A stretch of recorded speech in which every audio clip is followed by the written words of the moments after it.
Good morning. I'm Christoph Radjeh. You pronounced it actually very well. Thank you. I'm the Senior Partnerships Manager of the Germany, Austria, and Switzerland region at TicketSwap. And I'm excited to present you in the next 20 minutes. I also don't think I need the whole 30 minutes.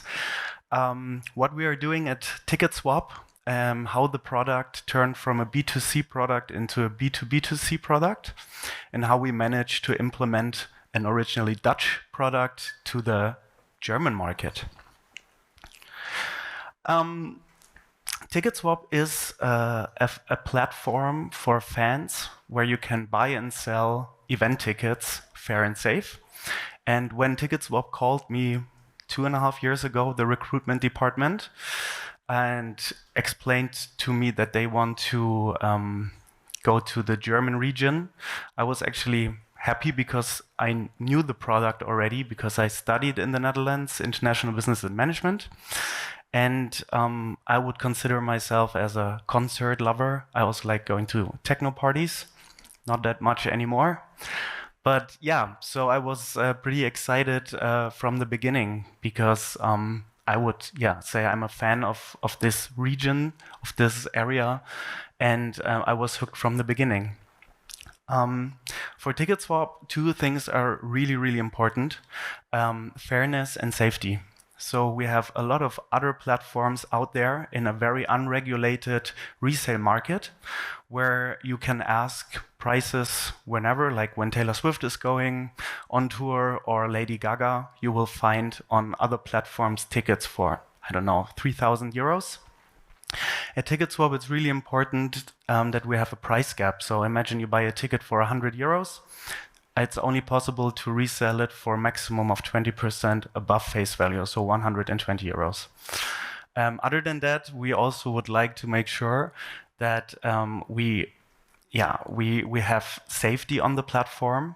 So there are a lot of fake tickets out there in the market, and I think it happened to a lot of people that you buy somewhere a ticket and you go to the entrance and the scanner says, no, you cannot come in. So with those two things, we are quite good to go, I would say. But I want to go a bit back and explain how everything started.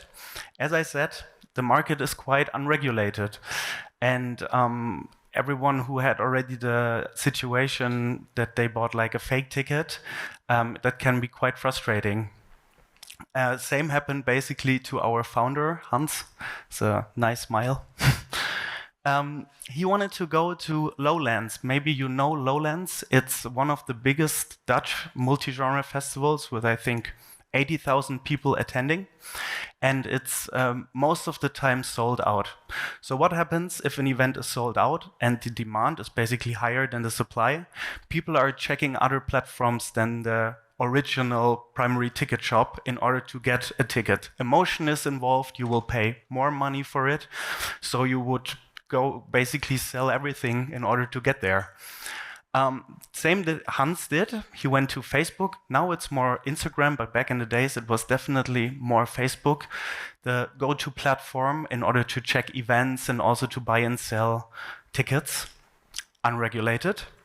So you have to imagine you go there, you are in a group with like other people who are all looking for tickets, and then some name shows up and says, hey, I have this ticket. You can pay 200 euros for it if you want, and I will send it to you here on Facebook. Hans was convinced and sent a screenshot of the payment method. And yeah, the deal was basically done. But what happened is that he went to the entrance and he couldn't get in, because something that happens a lot in the unregulated market is that people are like spreading one barcode and giving it to 20 people. The first person who is at the entrance will get in. 19 people are very, very frustrated. It's basically a lose situation for everyone. For, of course, the end user, but also for the security person at the entrance, but also for the event, because it's just not nice if you can't get in. So what I want to say is, Hans really saw that there is a problem and he basically managed in 11 years to build a platform that tries to regulate the market. And this is where we are right now.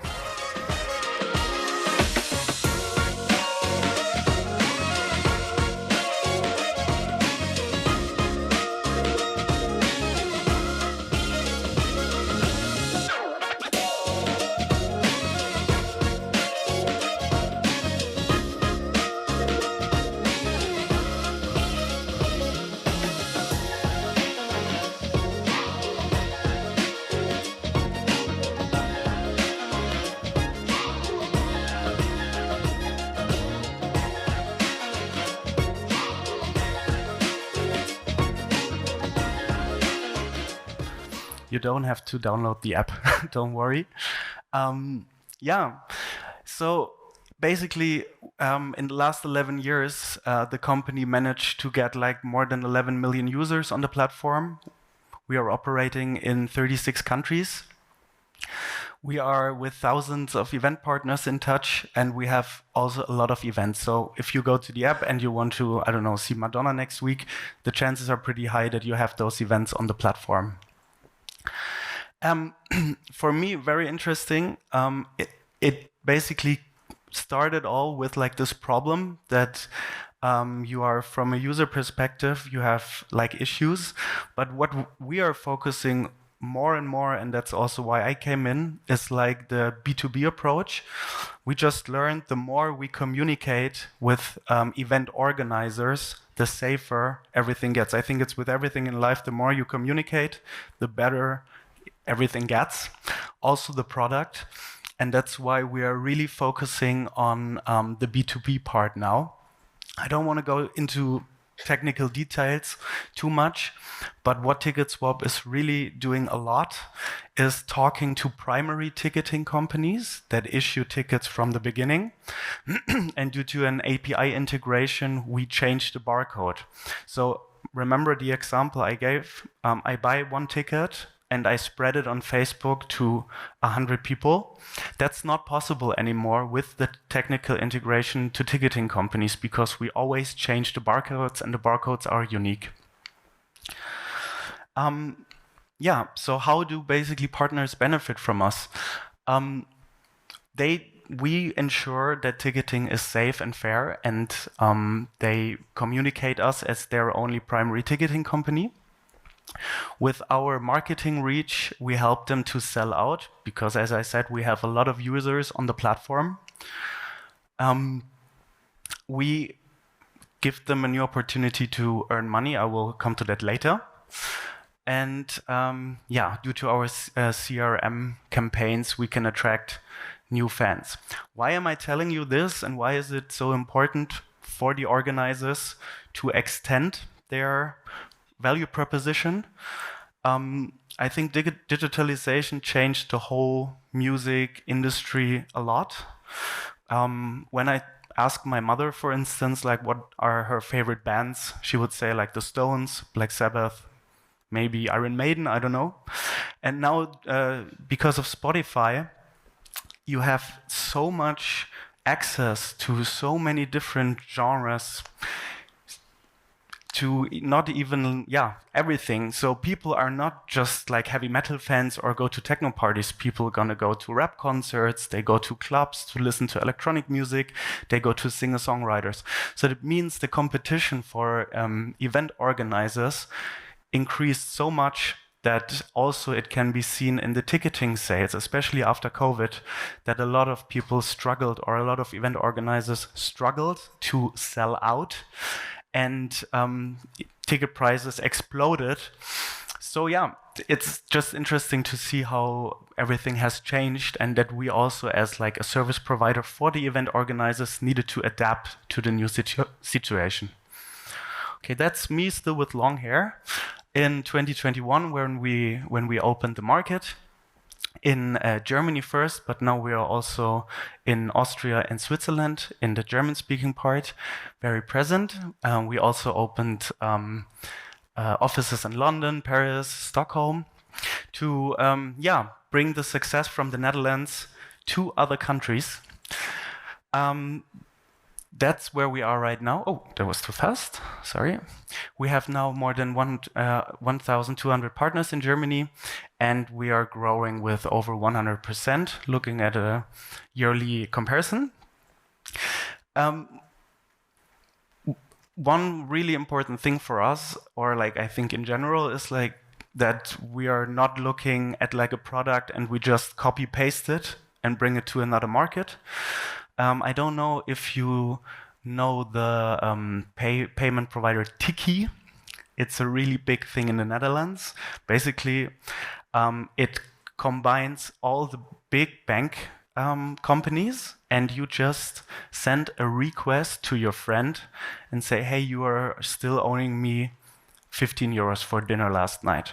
The person accepts, and immediately the money gets transferred. Crazy. So TicketSwap has never heard of PayPal before because PayPal is not a thing in the Netherlands. So we haven't had it in our buyer flow. When I want to buy a ticket at TicketSwap, I had the chance to, or I could use, I don't know, credit card. A lot of students don't have a credit card. Bank transfer, So there are not that many options how to buy a ticket. So actually we could see that a lot of tries in the buyer flow got like canceled because people were not really excited about the ways they could pay.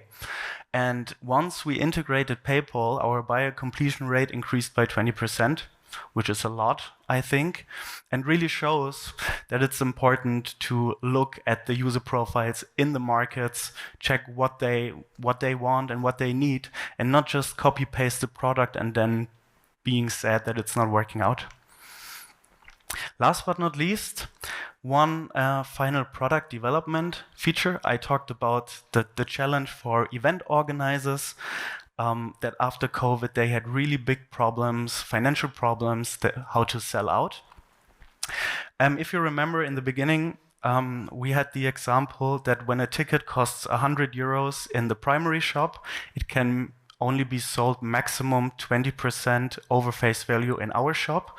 So every seller basically makes another 20 euros extra, which is nice for the seller, but also when you think about it from an ethical perspective, not really nice for the organizer, because the event organizer puts so much energy and work and money in organizing this event, and then they are successful with it because it's sold out, and then some random person earns money with it.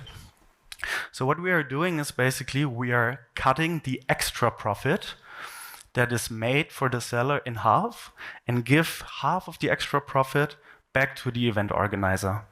In that sense, the seller is not getting like less money. They still get 50% more than before, but not that much, because TicketSwap is not a platform where we want to emphasize money making with those things. It should be fair. That's why it's called fair share. So here's again like an example. It's now with 50 euros and only 10 euros extra. But yeah, that's basically how it is. Yeah, that was actually everything from my side. I hope it was interesting for you to learn about it. And yeah, looking forward to the discussion round. Thank you.